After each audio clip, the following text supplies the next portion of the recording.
बच्चों अब हम सीखने वाले हैं एक्सरसाइज 8.1 का फर्स्ट क्वेश्चन। देखिए क्या कह रहा है, त्रिभुज ABC में जिसका कि कोण B समकोण है। देखो ये चीज बता दी उसने, त्रिभुज ABC में कोण B समकोण है। ठीक है, बाकी बात नहीं बोली होगी, देख ले। AB बराबर 24 सेंटीमीटर, BC बराबर 7 सेंटीमीटर है, तो निम्नलिखित का मान ज्ञात कीजिए। पहला साइन A कॉस A, दूसरा साइन C कॉस C। तो हम क्या करेंगे, सबसे पहले हम एक समकोण त्रिभुज बनाएंगे। ठीक, हम एक समकोण त्रिभुज बनाएंगे इस प्रकार से। इसका कि कोण B जो होगा, यहाँ पर समकोण के लिए शर्त है कि यह B ही है। ठीक है, बाकी आप ABC है तो हम इसको भी A मान सकते हैं। ठीक है, और इसको C मान सकते हैं। इसको C मान सकते हो, इसको A मान सकते हो, बाकी आपकी मर्जी है। लेकिन कोण B जो होगा वो समकोण रहेगा, यानी कि 90 अंश का कोण B ही होगा। ठीक है, अब देखिए आपको क्या क्या प्रश्न में गिवन है, बहुत आसान है। देखिए AB का मान कितना दिया हुआ है बच्चों, 24 सेंटीमीटर दिया हुआ है, और BC दिया हुआ है 7 सेंटीमीटर। अब मेरे को यदि त्रिकोणमितीय अनुपात निकालने हैं, देखिए जरा सा, तो सबसे पहले क्या बोल रहा है, साइन A बोल रहा है। ठीक है,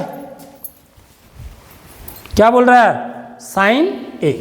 तो हमने अभी पढ़ा कि जो हमारा सूत्र याद करने का तरीका मैंने बताया आपको, क्या बताया, लाल बट्टे काका के ए। तो साइन A क्या होता है मेरा, L बट्टे के होता है, यानी कि मुझे लंब चाहिए, लंब की नाप चाहिए। ठीक है, लंब की नाप मुझे पता है 7 सेंटीमीटर है, लेकिन जो कर्ण है यह मेरा L कहलाता है। लंब इसको क्या बोलते हैं, A आधार, और इसको K कर्ण। यदि मैं साइन A मेरे को चाहिए तो मेरे को क्या चाहिए बच्चों, कर्ण जरूर चाहिए। यदि मुझे कोस चाहिए तो आधार बट्टे कर्ण, तब भी कर्ण चाहिए। समझ रहे हो बात, लेकिन यहाँ पर कर्ण मुझे नहीं पता है। तो सबसे पहले मैं क्या करूँगा, पाइथागोरस प्रमेय लगा के कर्ण का मान निकाल लूँगा। मेरी बात आ रही समझ में, तो वही चीज़ मैं बताने जा रहा हूँ आपको। तो यहाँ पर हम लिखेंगे समकोण त्रिभुज ABC में पाइथागोरस प्रमेय से। पाइथागोरस प्रमेय क्या बोलता है बच्चों, कर्ण का वर्ग, यानी कि AC का वर्ग। कर्ण क्या है, AC का वर्ग बराबर आधार का वर्ग, AB का वर्ग धन BC का वर्ग। ठीक है, आ गया बात समझ में। तो बराबर AB कितना है, 24 का वर्ग धन BC कितना है, 7। अभी सेंटीमीटर नहीं लिख रहा हूँ मैं, यहाँ पर लास्ट में लिख लेंगे। ठीक है, तो 24 का वर्ग कितना होता है, 24 गुणा 24। ठीक है, 4 चको 16 का 6, 1 4 दूनी 8 और 1 9, 2 चको 8 2 दूनी 4, 6 8 दूनी 16 और 1 17 का 7, हासिल 1 4 और 1 576।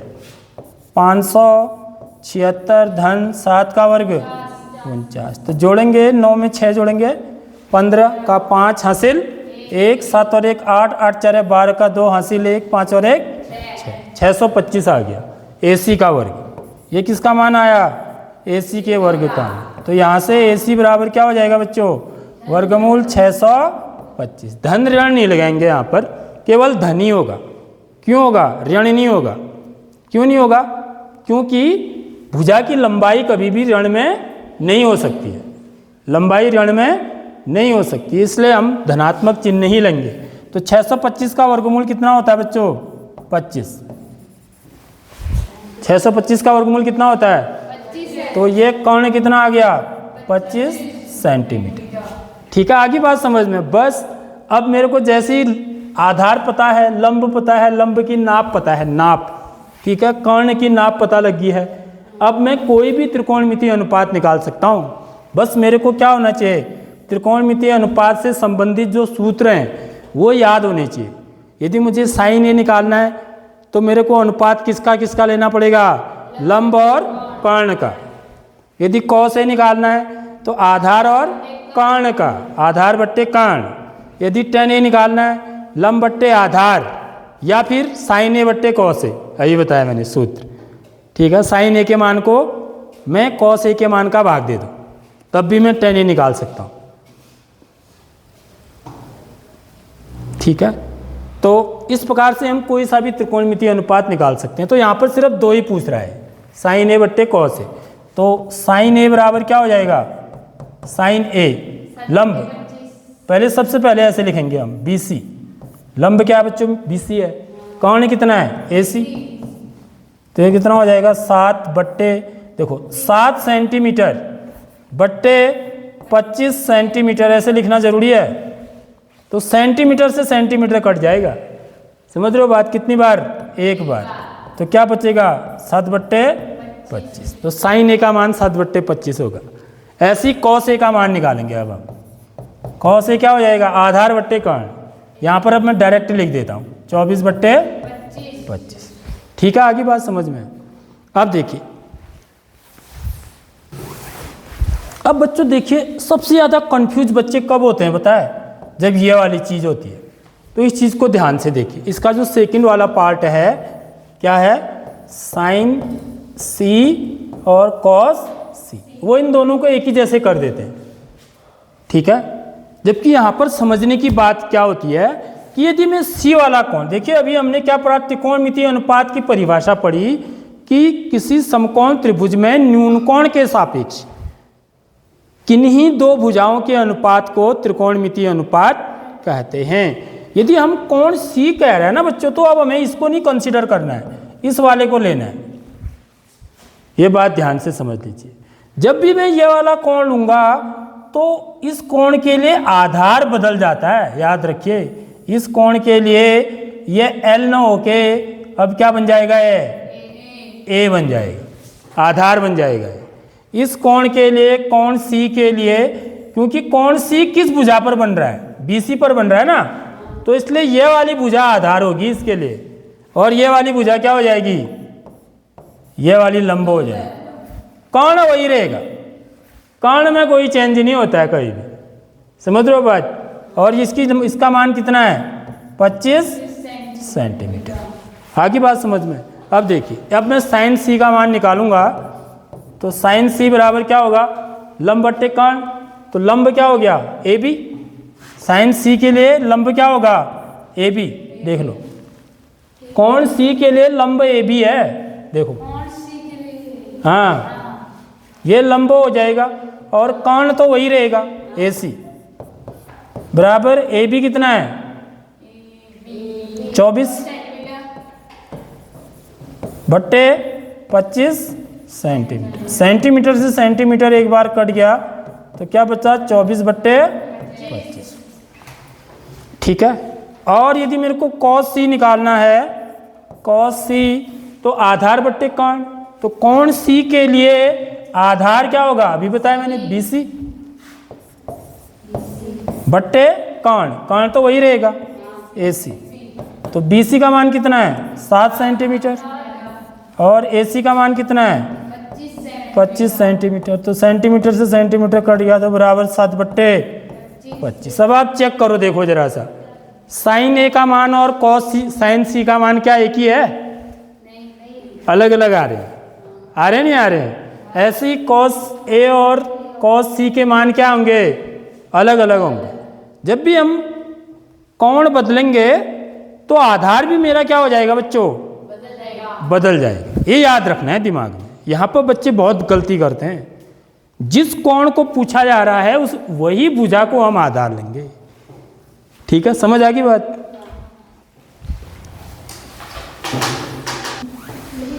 अगला क्वेश्चन है, देखिए बच्चों, हम पढ़ रहे हैं कौन सी एक्सरसाइज, 8.1। एक्सरसाइज 8.1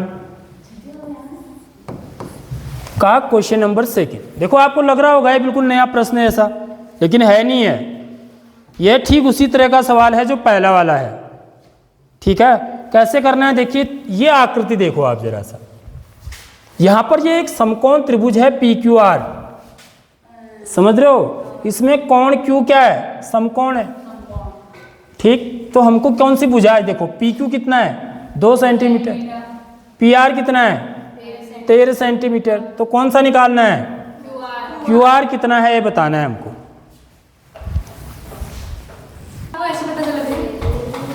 ये 12 सेंटीमीटर है बच्चों, हाँ, क्योंकि मुझे कोई ध्यान आया ना, 2 गलत मिसप्रिंट हो गया था।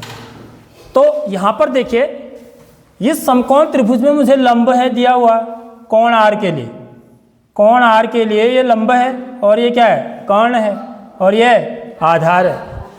तो यानी कि मुझे इसका आधार नहीं पता है, ठीक है, यानी कि क्यू आर पता नहीं है मेरे को। तो सबसे पहले मुझे क्या निकालना पड़ेगा, क्यू आर फाइंड करना पड़ेगा। या वैसे हाँ, क्यू आर तो फाइंड करना पड़ेगा, क्योंकि tan क्या होता है, यदि मैं tan त्रिकोणमितीय अनुपात देखूं तो tan बराबर क्या होता है, tan p मुझे निकालना है माना, ठीक है, tan p या tan cot r निकालना है, ठीक है। यदि मुझे tan p निकालना है तो tan p के लिए आधार क्या हो जाएगा, पी क्यू। tan p के लिए आधार क्या होगा, पी क्यू। इस वाले कोण के लिए आधार पी क्यू होगा, और tan क्या होता है बच्चों, लंब बट्टे आधार, क्या होता है, लंब बट्टे आधार, यानी कि मुझे लंब भी पता होना चाहिए और आधार भी पता होना चाहिए, ठीक है, यानी कि मुझे लंब पता है ही नहीं। tan p के लिए लंब क्या होगा, क्यू आर होगा, यानी कि मुझे क्यू आर बट्टे क्या निकालना है, पी क्यू निकालना है, क्यू आर बट्टे पी क्यू। तो क्यू आर का मान मुझे नहीं पता है, पी क्यू तो पता है, ये 12 सेंटीमीटर है, समझ रहे हो बात। इसलिए मुझे सबसे पहले क्यू आर फाइंड करना पड़ेगा। तो क्यू आर कैसे निकालूंगा मैं, पाइथागोरस प्रमेय से निकालूंगा। तो हम यहाँ पर क्या लिखेंगे, देखिए, हल समकोण त्रिभुज पी क्यू आर में, ठीक है, पाइथागोरस प्रमेय से, पाइथागोरस प्रमेय से, पाइथागोरस प्रमेय क्या बोलता है, आधार का वर्ग क्यू आर का वर्ग धन लंब का वर्ग पी क्यू लिख देता हूं, पी क्यू का वर्ग बराबर कर्ण का वर्ग पी आर का वर्ग, ठीक है। तो क्यू आर तो मुझे निकालना ही है, क्यू आर का वर्ग धन पी क्यू की जगह पे क्या लिख देंगे 12, यहाँ पर सेंटीमीटर नहीं लिख रहा हूँ अभी मैं, ठीक है, खाली ऐसे ही लिख रहा हूँ, अंक ही अंक लिख देता हूँ। पी आर कितना है 13 का वर्ग, ठीक है। तो यहाँ से क्या आ जाएगा बच्चों, क्यू आर का वर्ग धन 12 का वर्ग कितना होता है 144, 13 का वर्ग कितना होता है 169, ठीक है। तो क्यू आर का वर्ग बराबर हो जाएगा 169 माइनस 144, तो क्यू आर का वर्ग बराबर हो गया कितना 25, क्या 169 में से 144 माइनस करेंगे तो कितना आएगा 25, तो क्यू आर बराबर हो जाएगा स्क्वायर रूट 25 वर्गमूल 25 बराबर 5, यानी कि ये जो मान होगा बच्चों ये कितना होगा 5 सेंटीमीटर। तो क्यू आर का मान अब लास्ट में मैं यहाँ पर सेंटीमीटर लिख सकता हूँ, सेंटीमीटर लिखूंगा अभी, और ठीक है, यह बात आ गई समझ में। अब मेरे को क्या निकालना है, अब मेरे को जो निकालना है वो निकालना है क्या, tan p minus cot r, ठीक। तो tan p का मान चाहे तो अलग अलग भी लिख सकते हैं हम, चाहे तो एक ही साथ लिख देता हूँ यहाँ पर, tan p minus cot r बराबर, तो tan p का मान कितना होगा बच्चों, देखिए tan p की वैल्यू मैंने यहाँ पर लिखी है क्या, क्यू आर बट्टे पी क्यू, ठीक है। tan क्या होता है लंब बट्टे आधार, तो p के लिए लंब कौन सी भुजा है, क्यू आर है, कोण p के लिए, और आधार कौन सा है पी क्यू, ठीक है। तो जिस भुजा पर कोण बना होगा उसको आधार बोलते हैं हमेशा, P कोण इस भुजा से बन रहा है ना, तो इसलिए ये भुजा इसके लिए आधार होगी, और ये वाली भुजा लंब हो जाएगी, ठीक। उसके बाद क्या है, बीच में किसका चिन्ह है, माइनस का, कॉट आर। अब इस आर वाले एंगल पर आ जाएंगे। आर का कॉट क्या होगा? तो कॉट त्रिकोणमितीय अनुपात कैसे डिफाइंड होता है? कॉट किसको बोलते हैं हम? कॉट पी बराबर होता है, कॉट क्या होता है? टेन क्या होता है? लंब बट्टे आधार। तो कॉट क्या होगा? आधार बट्टे लंब। लेकिन अब इसके लिए आधार क्या है वो देखेंगे ना हम। समझ में आ रही बात? इस कोण के लिए आधार बट्टे लंब होता है, तो मुझे पता लग गया। अब मैं क्या करूंगा, इस पी कोण के लिए आधार क्या है? पी सॉरी किसके लिए? आर के लिए। किसके लिए? कॉट आर लिखा है ना, ये क्या है बच्चों? कॉट आर है। तो कॉट के लिए, कॉट आर कोण के लिए आधार कौन सी भुजा होगी? क्यू आर होगा। और लंब क्या होगा? पी क्यू होगा। आगे मेरी बात समझ में? मेरी बात आई नहीं समझ में? इस कोण के लिए यह वाली भुजा आधार होगी और यह वाली भुजा लंब हो जाएगी, क्योंकि ये इस भुजा से पर बन रहा है ना ये कोण। जिस भुजा पर कोण बनेगा वो भुजा ही आधार कहलाएगी, वही बेस कहलाएगी। आधार माने बेस। तो ये भी क्या हो गया बच्चों? Q R. ये भी कितना हो गया फिर? क्यू आर बट्टे पी क्यू। सेम ही चीज तो बन रही है। इसका आंसर तो क्या आना है? जीरो आना है। तो आप निकाल सकते हो। चलो क्यू आर बट्टे पी क्यू करेंगे तो कितना आया? 5/12 सेंटीमीटर कट जाएगा। ये भी कितना होगा? 5/12। तो घटाएंगे तो क्या आ जाएगा? 0 इज द आंसर।